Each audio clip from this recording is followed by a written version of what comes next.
Hello everyone and welcome back to the Felix Smart Studio here in beautiful Calgary, Alberta, Canada.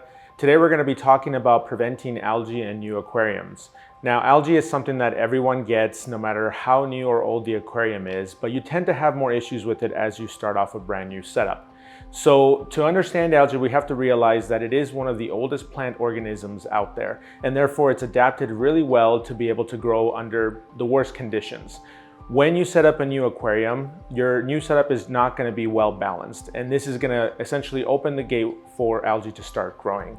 Now, algae is caused by three factors. The first one being light, especially intensity and duration of it. Nutrients is the second factor, meaning excess nutrients inside the water column itself. And then the third factor being a lack of a balanced CO2 system if you're using injected CO2. Now, in order to prevent algae right from the beginning, one of the first things that you can do is start with a lower light intensity and shorter photo period when setting up a new aquarium. We recommend that you do not exceed 6 hours of photo period for at least the first few weeks. You can slowly begin to ramp it up at that point, but 6 hours seems to be a pretty good sweet spot to start off. You also do not want to add fertilizers for the first 30 days. After the first 30 days, you can go ahead and start adding your fertilizers, but only at half dose.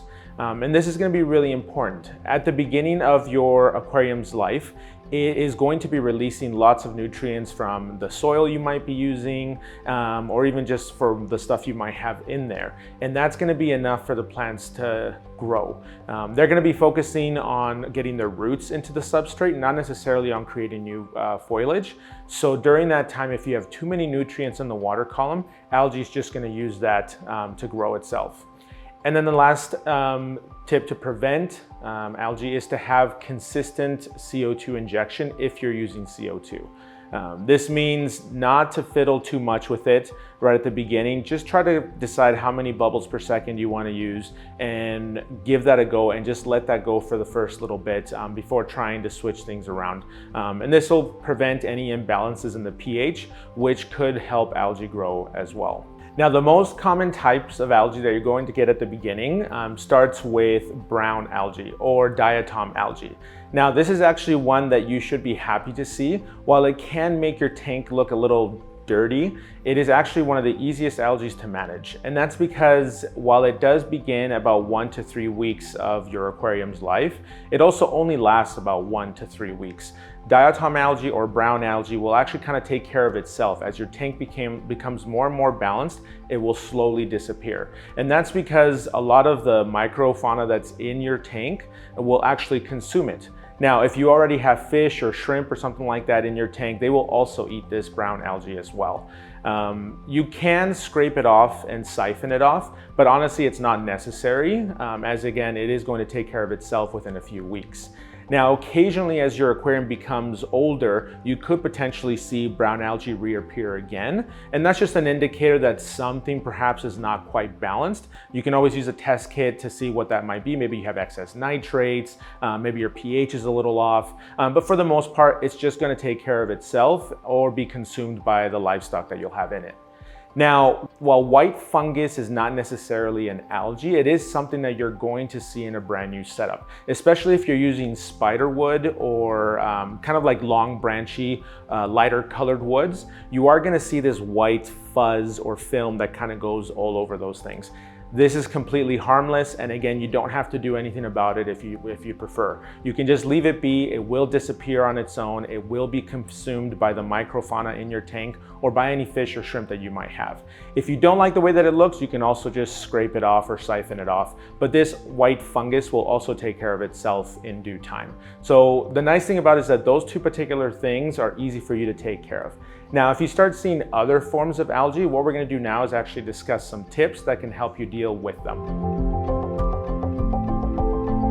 Now, if you are starting to see algae in your aquarium that we didn't discuss about already, things like thread algae, hair algae, blackbeard algae, or anything else that seems to be growing that shouldn't be there are 5 tips that you can follow to help either reduce or prevent them from coming back. So with algae, the main reason that you're getting it is because there's an imbalance in your aquarium. So the goal is to find out where that imbalance is coming from. And so these 5 tips will help you with that. The first one is to reduce the light intensity of your aquarium. So if you do have a light with a dimmer, I recommend reducing it at least by 25% for about a week period of time and see if that makes any changes. If your light doesn't come with a dimmer, you can add floating plants to help diffuse some of that light. And then you can see what happens after about a week's time as well. The second tip is to have consistent water changes.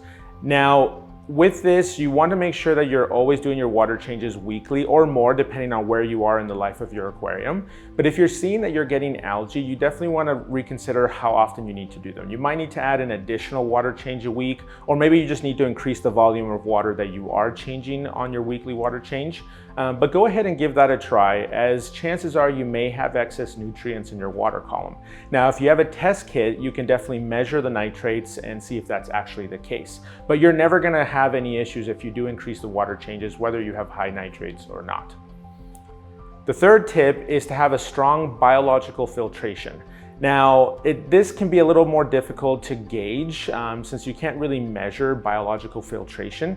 However, one thing that you can do is to ensure that you have lots of fast-growing plants in your aquarium, at least at the beginning part of your aquarium's life. Fast-growing plants are going to quickly remove a lot of the excess nitrates or ammonia that might be in your setup. And then when you're kind of just done with them, you can always remove them, or if you enjoy them, just keep trimming them and replanting them. But having lots of plants will definitely help reduce algae in your aquarium. Your fourth tip is to have consistent CO2 injection if you're using CO2. Now, this means not fiddling with it. So what I like to do is, once I realize how much CO2 it takes for me to have my indicator to a light green color, or if you're not using an indicator, how much you need to fiddle with it to get it to 1 to 2 bubbles a second, depending on how big your setup is. But once you're kind of happy with how you've set it up, leave it be, and leave it be for as long as possible. Chances are that if you're consistently tweaking your CO2 week to week, you're causing an imbalance of pH in your aquarium, which can create algae issues, especially BBA, which I've personally seen comes when I have fiddled too much with my CO2. And then the fifth tip, just be patient. Algae does take care of itself a lot of the time once you find what the imbalance is, but it's not a quick fix. I don't particularly recommend that you use any chemicals to take care of algae at the beginning of your tank's life. So do the 5 tips that we've recommended, and then just wait. Give it a week, give it 2 weeks, see if the algae's gone down, seeing if it's increased, and then you can go back to, again, readjusting your light, checking on your maintenance, make sure you have healthy plant growth, and then that you're not fiddling too much with your CO2. So we hope that this brief video does help you in your quest to prevent algae from appearing in your new aquariums. As always, leave a comment below on what you recommend to help you prevent algae, or if you have any other suggestions for taking care of algae in general. As always, don't forget to like and follow, and we'll see you on the next one.